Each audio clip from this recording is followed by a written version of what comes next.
Estroikan dantzataldien elkarteena, argazkik bazeuden, baino gehienak etxetan dazkazuen argazkik dia baliotxuenak, udala artxiboan badaude, baina ez nahikoak, edo ez gara guztikakoak.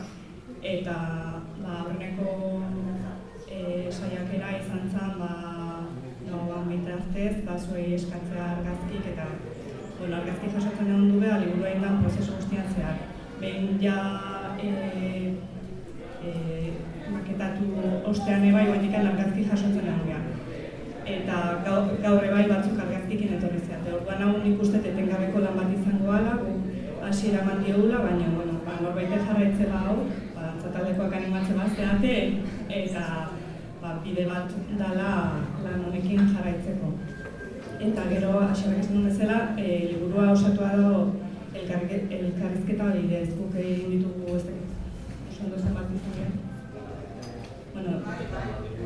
elkarrizketa batzuk, eta guk indaun bakarra izan da jostun lana, ez? Hartu ditugu batak esandakoak, darastak esandakoak, eta elkartu ditugu, eta nola gaite muina edo funts nagusia izan da Ursuliko dantzataldearen historia jasotzea, sorrera nola izan da, eta eman duen bilakaera gaur egun arte, lehenengo emanaldia entzun dutenetik Santi Xabeletan 1975ean, gaur arte nola izan da. Eta, nik uste hor identifikatuak sentituko gara oso bildar askoz, asko pasada gara bertatik, eta ezagunen gozaigu hor jartze kontatzen gauza. Eta, ja behin hortan gineala eta lehen esan bezala, ideia hau lehenengo dantza egunetik datorrenez, eta hor landu zen halako transmisio simboliko hori ez, nola aurrez ere bazeuden erakusleak eta egontzian dantzataldeak, ideia hori harturik, indauna da 20. mendeko historia jaso. 20. hamarkadatikan, 70.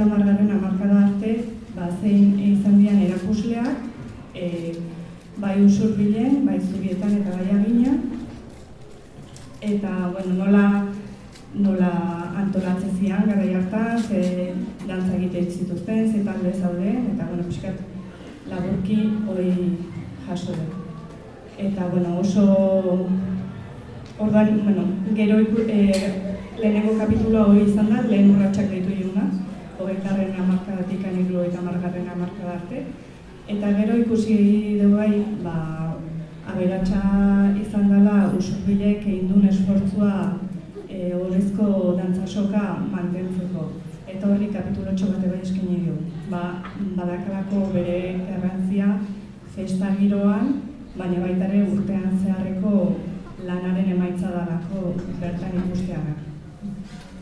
Eta, liburua nahiko errex irakurtzekoa da, elkarrizketatuen hitzak jarraitzea edo, eta aldi berean oso bizuala da, argazki nahiko sartu ditugu, Jon Markelek esplikatuko inguruan nola indalan.